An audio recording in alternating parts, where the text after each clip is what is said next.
Monsieur le ministre, suite à l'annonce par le Danemark du retrait de ses troupes spéciales du Mali, le ministre français des Affaires étrangères, Jean-Yves Le Drian, a dénoncé, je le cite, des mesures irresponsables prises par une junte, à nouveau je le cite, illégitime. Votre réaction?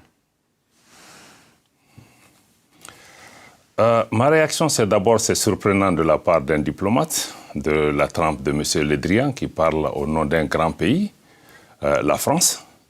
Ce sont des propos empreints de mépris, ce sont des propos que je condamne, qui sont inacceptables. Et je crois que les insultes ne sont pas une preuve de grandeur. Nous sommes disposés à discuter avec la France ou d'autres sur des questions de substance. Il ne s'agit pas de questions irresponsables. Ce que nous essayons de faire, c'est de défendre les intérêts de notre pays.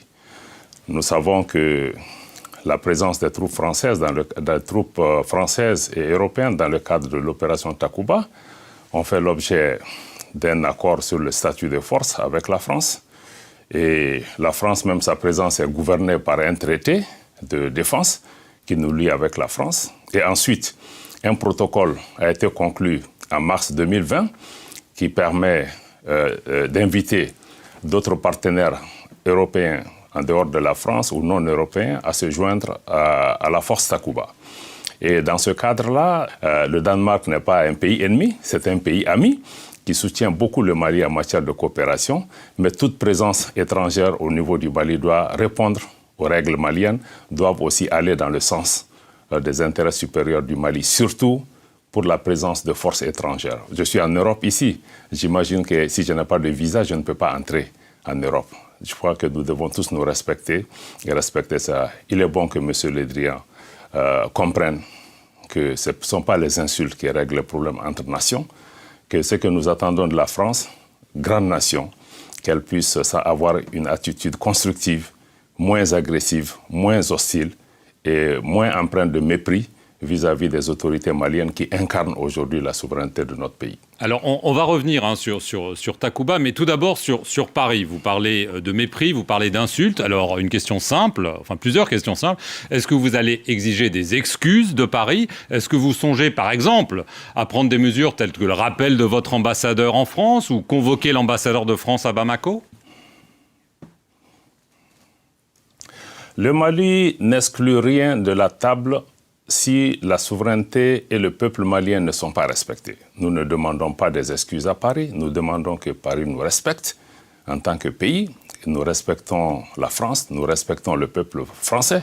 D'ailleurs, il n'y a pas de problème entre les peuples français et les peuples maliens, mais l'attitude des autorités françaises doit changer pour prendre en compte cet élément, qu'il y a des autorités responsables au niveau du Mali et que seul un engagement avec ces autorités permet de gérer leur présence au Mali. Et cette présence doit répondre aux intérêts supérieurs du Mali. Et nous sommes en train de revoir plusieurs accords et traités de défense pour nous assurer que ces traités ne violent pas nos dispositions constitutionnelles, ne violent pas la souveraineté du Mali et prennent en compte l'intérêt des Maliens. Si ce n'est pas le cas, le Mali n'hésitera pas soit à dénoncer, soit à demander un réajustement de ces différents traités. Nous sommes conscients que certains de ces arrangements ont été conclus par le gouvernement précédent. Il y a la continuité de l'État, mais rien ne saura être au-dessus de l'intérêt supérieur des Maliens, que le président Goïta et le gouvernement sont disposés désormais à assumer et à s'assumer pleinement. Et nous souhaitons que la France et d'autres partenaires inscrivent aussi leur action par rapport à cela. Et je salue d'ailleurs la décision sage des autorités danoises de retirer leurs forces sans plus d'acrimonie. Et nous sommes disposés à continuer le dialogue avec l'ensemble de nos partenaires pour la sécurisation du Mali et la stabilité de l'ensemble de la région. Alors ce vendredi, Monsieur le Ministre, c'était chez nos confrères de RTL, le ministre français Jean-Yves Le Drian est revenu à la charge, si j'ose dire, en disant que désormais c'était la rupture du cadre politique et du cadre militaire. Nous ne pouvons pas rester en l'état, a-t-il dit. On va voir comment on peut adapter notre dispositif en fonction de la nouvelle situation.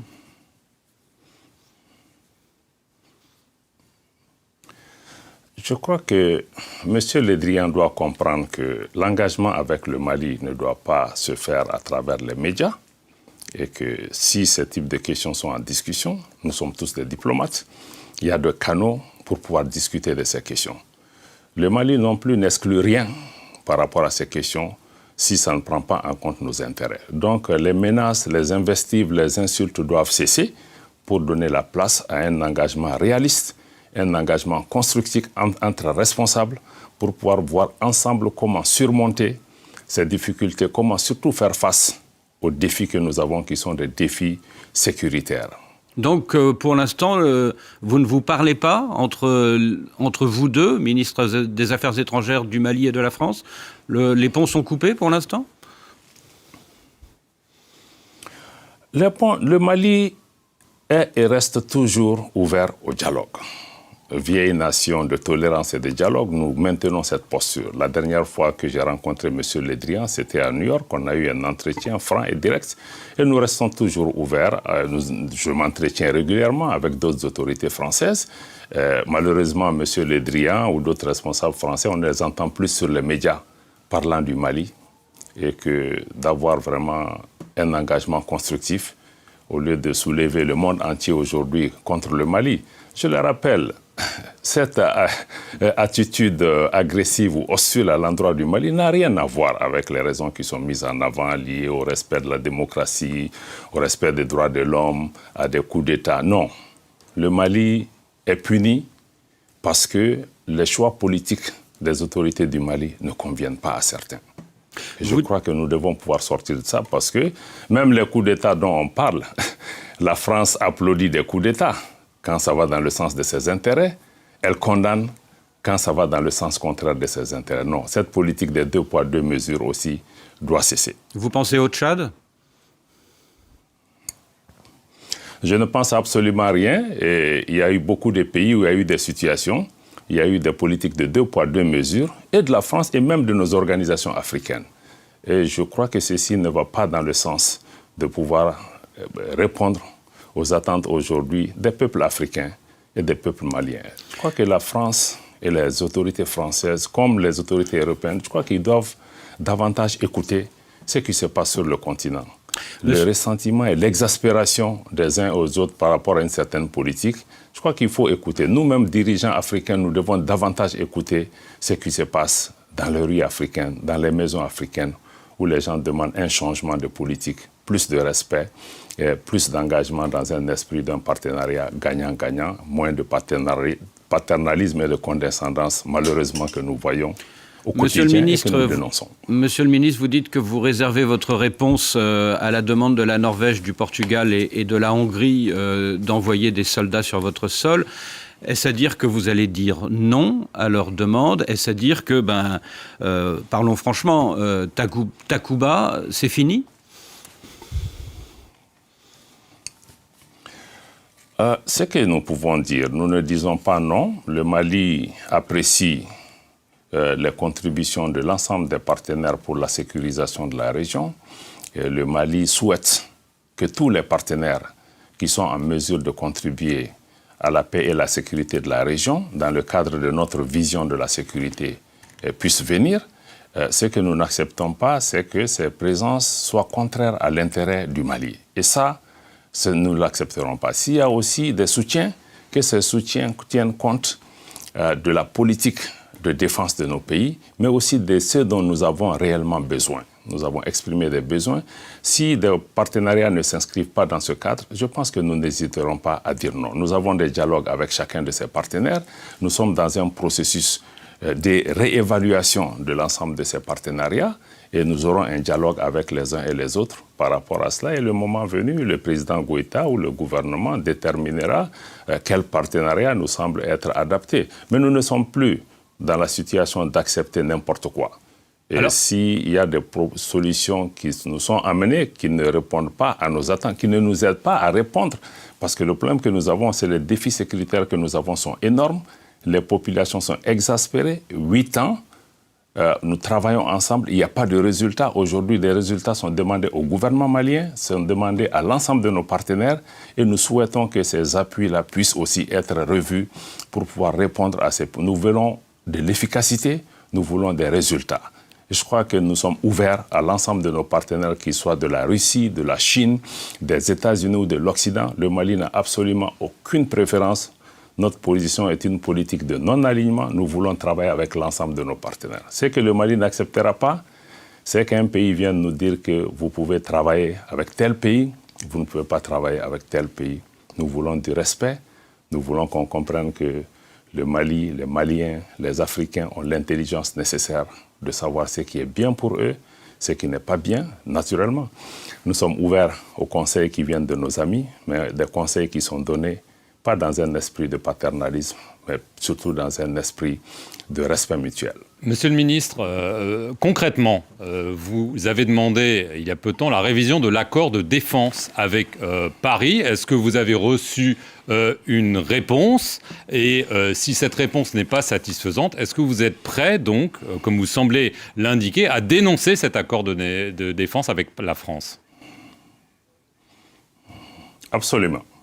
Nous sommes absolument très clairs dessus. Nous avons demandé, dans un cadre diplomatique, nous avons soumis un protocole amendé avec l'ensemble de nos amendements, que vous me permettrez de ne pas détailler ici, parce que les dispositions de l'actuel traité en matière de défense, certaines dispositions sont contraires à la Constitution et à la souveraineté du Mali.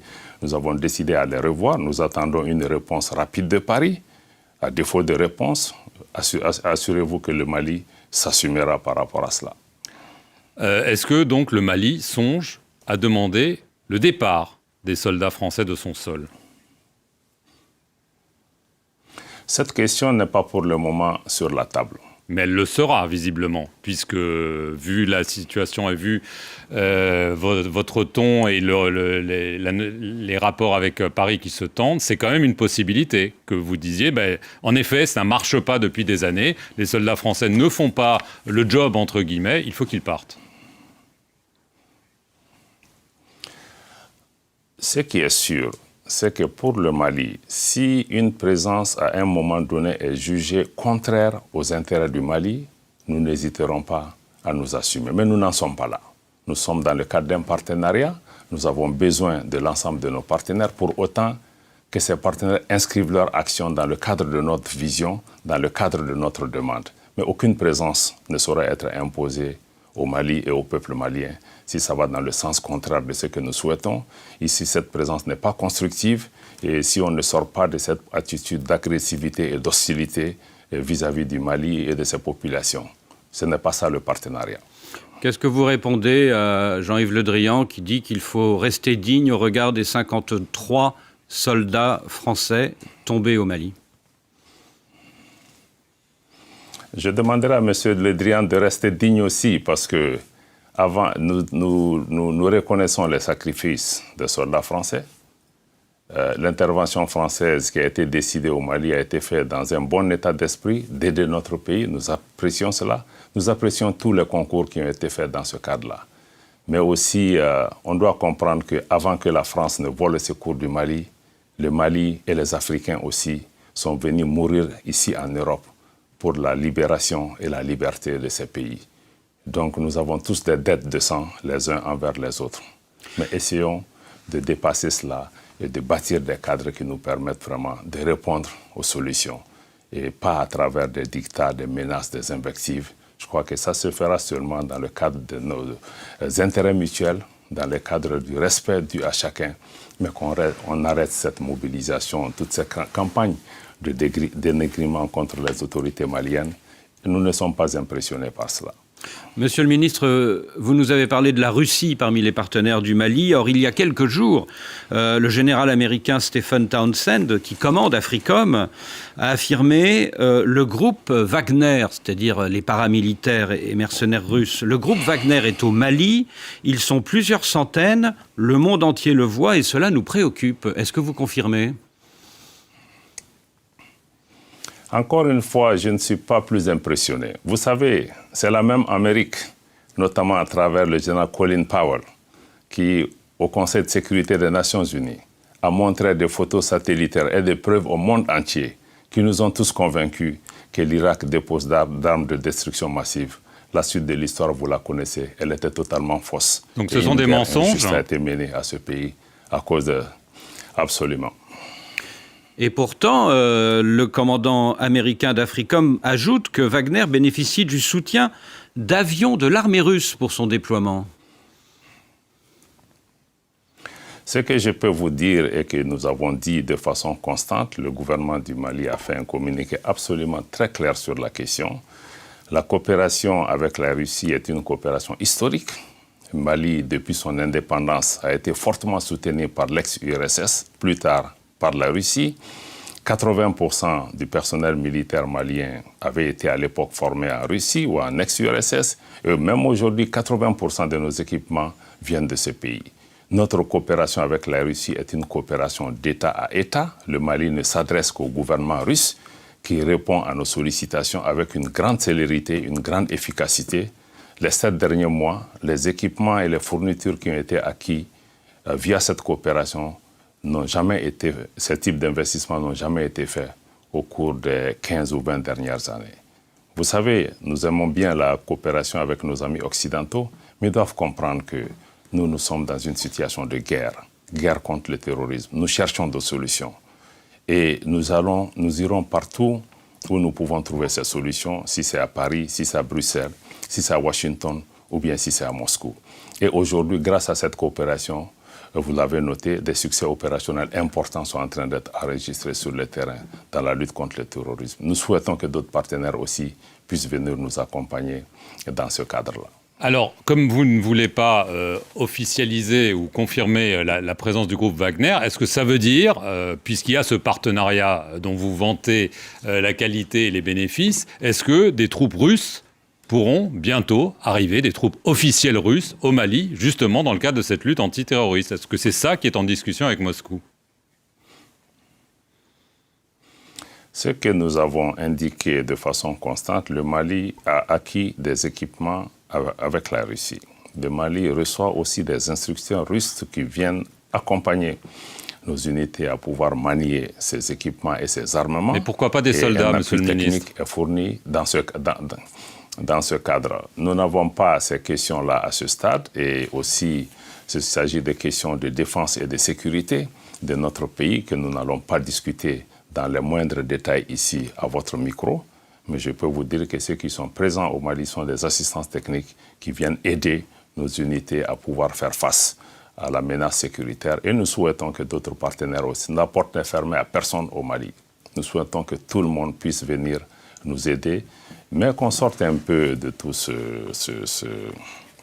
cette campagne sur Wagner ou sur d'autres. Le Mali a un problème sécuritaire. Le Mali est un État qui se bat contre le terrorisme. Nous faisons face aux groupes terroristes les plus violents sur cette planète. Al-Qaïda au Maghreb islamique, maintenant dénommé JNIM, l'État islamique au Sahara. Nous faisons face à des conflits intercommunautaires dans le centre du pays. Le problème du Mali n'est pas Wagner. Le problème du Mali, c'est un problème d'apporter la sécurité aux Maliennes et aux Maliens. C'est notre responsabilité. Et nous ferons tout ce qui est nécessaire conformément à nos lois et conformément aux traités internationaux pour pouvoir répondre à cela. Et nous souhaitons que les autres qui sont en train maintenant de faire toute cette campagne autour de Wagner, qui prennent un peu de recul, qui viennent voir avec le Mali quel problème sécuritaire vous avez et quelle peut être notre contribution à pouvoir résoudre. Je pense que c'est ce dialogue que nous attendons de nos partenaires. Depuis le 9 janvier, Monsieur le Ministre, votre pays est lourdement sanctionné par vos voisins de la CEDEAO. Mais dans un communiqué, hier, la CEDEAO dit attendre de vous un calendrier raisonnable et réaliste pour la tenue des élections. Elle ajoute que les sanctions seront levées progressivement sur la base de ce chronogramme et de sa mise en œuvre. Est-ce pour vous une petite ouverture ? D'abord, permettez-moi d'indiquer que le Mali est membre de la CEDEAO. La CEDEAO a été fondée au Mali en 1975. Nous sommes membres fondateurs et nous sommes partie prenante aussi de l'ensemble des textes qui sont agréés dans ce cadre-là. Mais dans le même temps, il faut reconnaître que nous ne reconnaissons plus notre organisation. Parce que récemment, les sanctions qui ont été prises contre le Mali, certaines sont conformes, mais l'embargo économique et financier, la fermeture des frontières est un acte illégal, illégitime et injuste. Aucun traité de la CEDEAO ne prévoit de fermeture des frontières. Et cela fait 3 fois que les frontières du Mali sont fermées. Je crois que je voudrais citer le président Bazoum lui-même ici en septembre à l'Élysée aux côtés du président Macron, qui a clairement déclaré aussi que le Niger ne s'était pas associé dans le passé à la question de fermeture des frontières parce que cela était contraire à nos textes. Donc il s'agit de mesures qui sont injustes et illégales, tant du côté de la CEDEAO que de l'UEMOA, qui gagnerait à être davantage à l'écoute de nos peuples. Et l'UEMOA aussi, nous sommes partis d'une union monétaire où nous avons souverainement donné notre droit d'émission monétaire à une institution qui aujourd'hui a pris des décisions qui ne sont pas conformes parce qu'une banque centrale n'obéit pas à l'autorité politique, n'obéit pas à des critères politiques. Mais troisième point qui me semble être important, c'est que dans cette politique de sanctions, il faut qu'on sorte de cela. Le Mali, ce dont nous avons besoin, c'est l'accompagnement, c'est l'écoute, c'est le dialogue, c'est la compréhension. Aujourd'hui, si les sanctions contre le Mali, qui sont les actions au-delà de la normale, étaient efficaces, il ne se serait pas passé ce qui est en train de se passer au Burkina. Donc revenons maintenant dans le cadre du dialogue. Le président Goïta l'a indiqué au Mali après la prise des sanctions. Nous l'avons indiqué aux Assises nationales de la refondation et nous l'avons indiqué dans la lettre que le président Goïta a adressée le 7 janvier au président en exercice de la CEDEAO, que notre pays est ouvert au dialogue et nous avons même invité la CEDEAO à déployer une équipe technique pour évaluer ensemble le chronogramme qui a été soumis pour arriver à un compromis.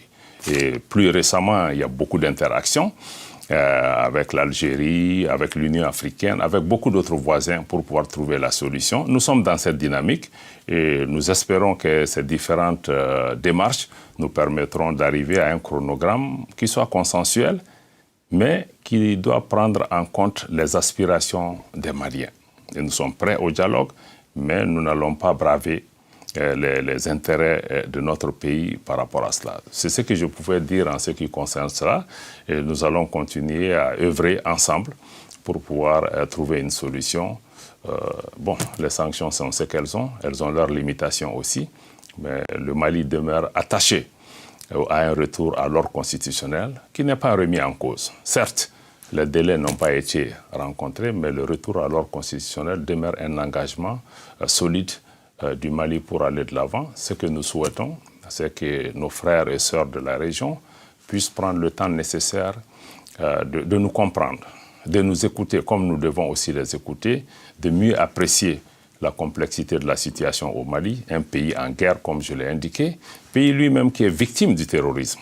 Parce que je le rappelle encore une fois, le Mali est tombé suite à l'intervention occidentale en Libye.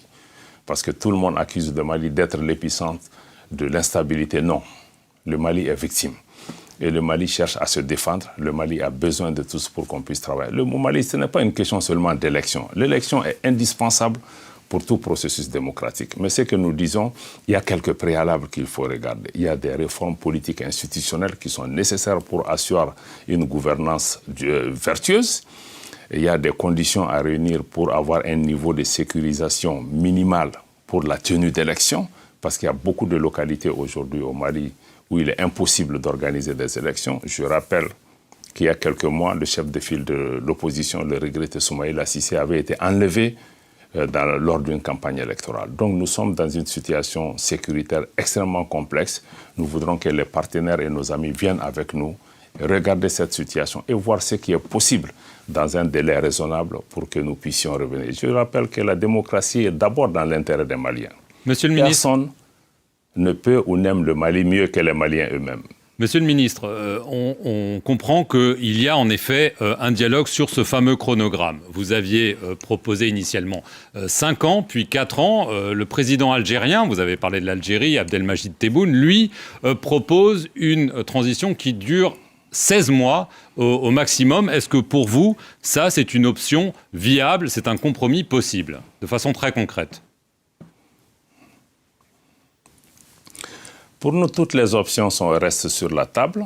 Y compris celle-là. La durée est une donnée importante, mais il ne faut pas faire de fétichisme. Ce qui nous semble important, c'est de regarder dans le chronogramme que nous avons soumis, de regarder qu'est-ce qui est prévu comme activité, comme réforme, et nous sommes disposés à regarder avec nos amis et partenaires pour pouvoir évaluer est-ce que le temps que nous avons demandé est le temps dont nous avons besoin? Est-ce qu'il y a d'autres alternatives pour nous pour aller à un compromis? Pour nous, le plus important, c'est de regarder, il y a quelques réformes clés aujourd'hui, comme la mise en place d'un organe unique un organe unique indépendant chargé de l'organisation d'élections transparentes et crédibles, ou comme l'écriture d'une nouvelle constitution, qui sont des données aujourd'hui indispensables, parce que si elles ne sont pas faites aujourd'hui, elles ne se feront jamais. Et dans ce cadre-là, je pense que nous restons ouverts pour pouvoir convenir de la période la plus appropriée et qui prenne en compte l'intérêt supérieur du Mali. Mais 16 mois, c'est possible. Qui prenne en compte les exigences. Je dis que toutes les options, nous sommes ouverts à examiner tout ça. Je ne peux pas, à votre micro, répondre à cette question. C'est l'objet des consultations qui sont en cours. Nous ne nous focalisons pas sur une durée de 16 mois, 2 ans ou 3 ans à ce stade, mais nous voulons qu'on regarde ensemble qu'est-ce qui est prévu, qui est important pour le Mali, qui est important pour le peuple malien, qui est sorti, qui a montré qu'aujourd'hui, on ne peut pas faire juste des élections et tourner le dos. Si on est d'accord sur ça, nous sommes ouverts. Si le temps que le Mali propose est trop long, si des partenaires dans la discussion arrivent à nous convaincre d'une durée moindre, il faut qu'on regarde quels pas les partenaires doivent faire pour aider le Mali à pouvoir faire les choses dans une durée relativement plus courte que ce qui a été demandé. Donc, je crois que nous sommes ouverts. L'ensemble de ces données sont sur la table. Bon, nous n'allons pas, par médias interposés, répondre à tel. Nous saluons l'effort de l'Algérie au niveau du Conseil de paix et sécurité. C'est un pays voisin. Nous remercions pour la solidarité exprimée au Mali en refusant de se joindre à des décisions injustes pour fermer les frontières. Mais nous continuons le dialogue et nous souhaitons que l'Algérie reste fortement impliquée dans le cadre de tout mécanisme qui sera mis en place pour pouvoir trouver un compromis. Vous dites, Monsieur le Ministre, que le coup d'État au Burkina Faso prouve l'inefficacité des mesures CEDEAO contre votre pays. Est-ce à dire que quand vous avez appris ce coup d'État lundi dernier, vous avez applaudi, vous vous êtes senti moins seul? Nous n'avons pas applaudi. Vous savez, toute rupture de l'ordre constitutionnel n'est pas normale. Et c'est des situations qui rappellent aussi, qui d'abord créent de l'inquiétude et de l'incertitude par rapport à l'avenir de ces pays. Mais en même temps, il faut comprendre que les coups d'État eux-mêmes viennent souvent des problèmes de gouvernance qui n'ont pas été traités ou qui n'ont pas été bien traités. Dans le cas particulier du Burkina, comme dans celui du Mali, qui est aussi emblématique de la situation de l'ensemble du Sahel, le traitement des questions sécuritaires et les réponses qui ont été apportées sont aujourd'hui des questions qui préoccupent nos populations. Nos populations sont exaspérées par cette insécurité qui ne fait que grandir et demandent des résultats au pouvoir politique, demandent des résultats aux militaires. Je ne suis pas fondé de donner une appréciation sur ce qui se passe au Burkina. Je fais confiance au génie du peuple burkinabé pour pouvoir apporter des réponses. Nous sommes un voisin, nous demeurons solidaires du combat du peuple burkinabé, mais notre préoccupation, c'est de répondre aux besoins des Maliens. Nous restons ouverts à cheminer avec l'ensemble des peuples de la région et de l'ensemble des peuples africains qui partagent notre vision. Alors, est-ce que vous avez pris attache avec les militaires désormais au pouvoir à Ouagadougou? Est-ce que, par exemple, les colonels Goïta et Damiba se sont parlé?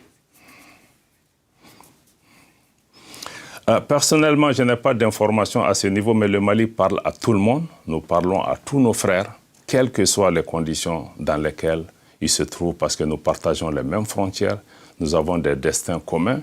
Et nous pensons que seulement c'est dans le dialogue et la concertation que nous pouvons trouver des solutions. Loin de nous toute idée de donner des leçons à qui que ce soit. Et d'un mot, Monsieur le Ministre, il nous reste quelques secondes. Pensez-vous qu'après ce troisième coup d'État dans un pays de la CEDEAO, eh bien, cette CEDEAO, va devoir changer d'attitude à votre égard? Nous l'espérons. Nous l'espérons, parce que c'est ce que nous essayons d'expliquer. Nos organisations, la CEDEAO ou l'Union africaine, ils doivent changer de logiciel de notre point de vue, qu'on doit sortir un peu de ces manuels, de ces playbooks qui disent un peu, quand il y a un coup d'État, bon, on sort, on condamne, on fait un sommet extraordinaire, on donne 5, 6, 7 mois. Les situations sont différentes. Les problèmes sont différents. et qu'on prenne le temps de regarder. Qu'on regarde seulement qu'il n'y a pas que les coups d'État à gérer. Il y a des changements anticonstitutionnels qui se passent dans nos pays où nos organisations restent les bras croisés. Elles ne font rien pour faire face à cela. Et aujourd'hui, c'est ce même traitement de la géométrie variable qui pose problème. Donc nous devons évaluer l'ensemble de nos dispositifs de réponse à ces changements anticonstitutionnels, coup d'État militaire ou coup d'État civil, pour pouvoir apporter des solutions. Soyons à l'écoute des populations. Dans le cas du Mali, nous avons vu les populations qui sont sorties massivement pour rejeter cette politique de la CEDEAO. Nous avons vu aussi dans l'ensemble des capitales, beaucoup de pays africains, la jeunesse est sortie pour dire ce qu'elle veut.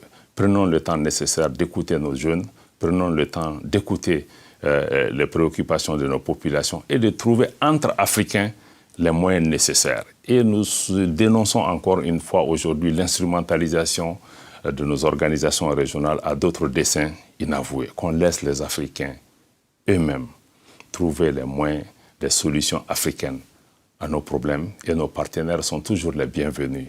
Mais je crois que leur contribution n'aille pas au-delà, parce qu'ils ne sont pas membres de ces organisations.